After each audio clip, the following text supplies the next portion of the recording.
Ну і що, розпочнімо наш кулінарний розбір. Знаєте, приготування ідеального плову часто здається чимось, відверто кажучи, лякаючим. Особливо, коли берешся за це вперше. Здається, що там якась вища математика і обов'язково щось піде не так. Але сьогодні ми розвіємо цей міф. Ми детально розберемо абсолютно надійну покрокову інструкцію, так би мовити, рецепт без права на помилку. Ми будемо використовувати прості й доступні інгредієнти – свинину та неймовірно ніжний рис сорту жасмін. І все це пояснимо простими словами, без закручених професійних термінів. Мета цього розбору – довести, що приготувати такий шедевр з першої ж спроби може буквально кожен. Отже, ось наш план дій на сьогодні. Спочатку ми підберемо правильні інгредієнти для ніжного плову. Потім поговоримо про золоте правило рису жасмін. Далі створимо ту саму ароматну базу, яку називають зірвак. Після цього навчимося правильно закладати рис, щоб нічого не зіпсувати. Обговоримо фінальну стадію відпочинку страви, і як вишенька на торті розкриємо один секретний солодкий інгредієнт. Все дуже просто і логічно. Крок перший – формуємо базу. Чому саме свинина і рис жасмін? Свинина, по-перше, готується значно швидше, ніж класична яловична чи баранина. Це вже спрощує справу на старті. А от рис жасмін, він вимагатиме до себе специфічного, дуже делікатного підходу. Але повірте, комбінація цих двох продуктів дасть нам настільки насичену і водночас ніжну структуру, що воно 100% того варте. Давайте пройдемося по списку покупок. Значить так, нам знадобиться від 1 до 1,5 кілограми свинини. Найкраще брати лопатку або ошийок, нам там потрібен жирок, це важливо. Далі беремо рівно кілограм рису жасмин і кілограм моркви. І тут увага! Абсолютно золоте правило для новачків. Моркву ріжемо тільки соломкою. Ніяких терток, просто забудьте про них. Ще беремо 3-4 великі цибулини. І спеції. Серед спецій обов'язково має бути кумін, він же зіра. Без нього плову просто не буває. Також барбарис, куркума, сіль, чорний перець і 2 цілі головки чеснику. І щодо олії, нам потрібно 250-300 мл. Це менше, ніж зазвичай, бо наша свинина віддасть свій власний, неймовірно багатий жир. Переходимо до другого пункту. І це, мабуть, найвідповідальніший момент – золоте правило рису жасмін. З цим сортом треба поводитися максимально обережно, якщо є бажання отримати на виході ідеальну розсипчасту структуру. Дивіться, як треба робити правильно. Рис необхідно промити 5, а краще 7 разів у холодній воді. Промиваємо доти, доки вода не стане абсолютно кристально прозорою. Так ми повністю позбавляємося зайвого крохмалю. А далі замочуємо його в підсоленій воді максимум на 15-20 хвилин, не більше. І ось чому це так критично важливо. Довге замочування просто зруйнує ніжні зерна жасмину. Вони стають надто хрупкими. Якщо цей час перетримати, зерна банально розваляться під час готування. І замість розкішного плову ми отримаємо, звичайну кашу. Пункт третій – зірвак. Це та сама ароматна основа з м'яса та овочів. Саме на цьому етапі вся оселя наповниться просто фантастичними східними ароматами. Тут головне чітко керувати вогнем на плиті. Слово «зірвак» може трохи лякати, якщо ви вперше готуєте плов. Звучить як щось дуже складне, еге ж? А насправді це просто насичена смакова база. Це обсмажене м'ясо, жир, морква, цибуля та спеції, які тушкуються разом. Суть у тому, що саме цей неймовірно концентрований бульйон згодом передасть все свій колір і смак нашому прісному рису. І ось вам маленький лайфхак. Зірвак на смак має здаватися трохи пересоленим. Не лякайтеся, рис пізніше вбере в себе всю цю зайву сіль. А тепер розкладемо цей процес по хвилинах. 0 хвилина. Маємо добре розігрітий казан. Кидаємо туди кубики свинини приблизно 3 на 3 см і смажимо на сильному вогні до ідеальної золотистої скоринки, щоб запечатати м'ясний сік всередині.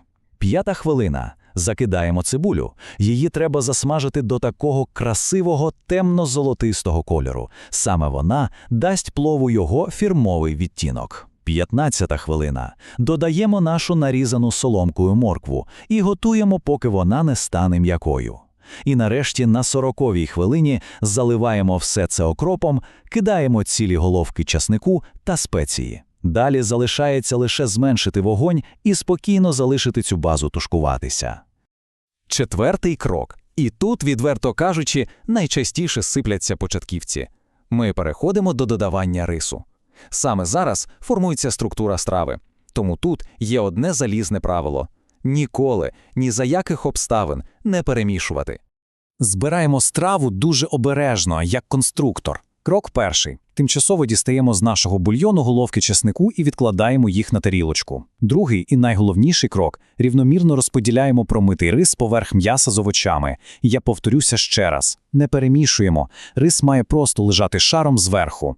Третє. Беремо шумівку або велику ложку і через неї надзвичайно обережно вливаємо окріп. Так ми не зруйнуємо наш рисовий шар струменем води. І четверте. Одразу викручуємо вогонь на абсолютний максимум, щоб усе це бурхливо закипіло. Навіщо ж нам потрібен такий шалений вогонь? Тут усе просто. Це елементарна кулінарна фізика.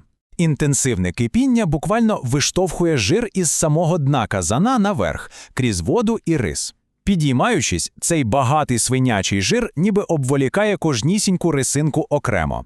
Саме завдяки цьому фокусу рис не злипається, і ми отримуємо ту саму омріяну розсипчасту текстуру, якої всі так прагнуть. Ми майже на фінішній прямій, 5-та стадія. І тут нашим головним інгредієнтом стає терпіння. Переходимо від бурхливого кипіння до повного спокою, коли кулінарна магія починає працювати сама по собі. Отже, що ми робимо далі? Коли вода з поверхні рису майже повністю википіла, миттєво зменшуємо вогонь до мінімуму. Обережно збираємо рис від стінок казана до центру, формуючи таку собі гірку. У цій гірці, наприклад, довгою дерев'яною паличкою, робимо кілька отворів до самого дна. Через них вільно виходитиме зайва пара. Повертаємо наші головки часнику прямо в центр цієї гірки і дуже-дуже щільно накриваємо казан кришкою. Готувати так потрібно ще хвилин 12-15 на найменшому вогні. До речі, крутий трюк. Під кришку можна підкласти чистий кухонний рушник. Він вбере в себе зайвий конденсат. Але почекайте, це ще не кінець. Тепер настає найвище випробовування на терпіння. Просто нічого не робити. Коли час вийшов, ми повністю вимикаємо плиту і не відкриваємо кришку. Взагалі. Залишаємо так ще рівно на 15 хвилин. Це час для відпочинку страви. Саме в ці хвилини спокою фіксується фінальна текстура нашого жасмину, і плов доходить до своєї абсолютної готовності.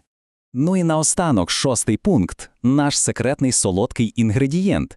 Цей крок не є обов'язковою класикою, але він здатний підняти смак звичайної свинини на якийсь абсолютно космічний професійний рівень. Тут може виникнути цілком логічне питання, навіщо взагалі додавати якісь темні солодкі родзинки до солоної страви з жирною свининою. Звучить так, ніби це речі з паралельних всесвітів, погодьтеся. Але вся магія полягає саме в смаковому контрасті. Беремо десь 100-150 грамів темних родзинок без кісточок. Їхня солодкість просто віртуозно збалансовує природню жирність м'яса. Плюс до всього вони неймовірно підкреслюють пряний аромат нашої зіри. Як і коли їх додавати? Є два класні варіанти. Або закидаємо їх прямо в зірвак за 5 хвилин до того, як будемо засипати рис, щоб вони набрякли в гарячих соках, або ж просто розсипаємо поверх нашої рисової гірки перед тим, як накрити казан кришкою на фінальному етапі. Вони там гарненько розпаряться і даватимуть несподівані приємні вибухи солодкості. І ось, коли плов відпочив, настає цей довгоочікуваний момент істини. Кришка відкривається. Якщо все зроблено правильно, рис жасмин ідеально збереже свою форму і буде наскрізь просочений ароматами м'яса та спецій. І от тільки зараз, нарешті, страву можна обережно перемішати, піднімаючи те саме золотисте м'ясо та моркву знизу вгору. Відкриваються ідеально цілі, блискучі зерна, і стає абсолютно ясно – усі старання були немарними. На завершення нашого розбору варто замислитися, чи є готовність довіритися процесу і без жодного страху перетворити звичайні інгредієнти на справжній ароматний шедевр. Як ми побачили сьогодні, секрет ідеальної страви – це ніяка не магія. Це просто розуміння кількох чітких кроків – правильної температури, обережного поводження з рисом і трохи терпіння.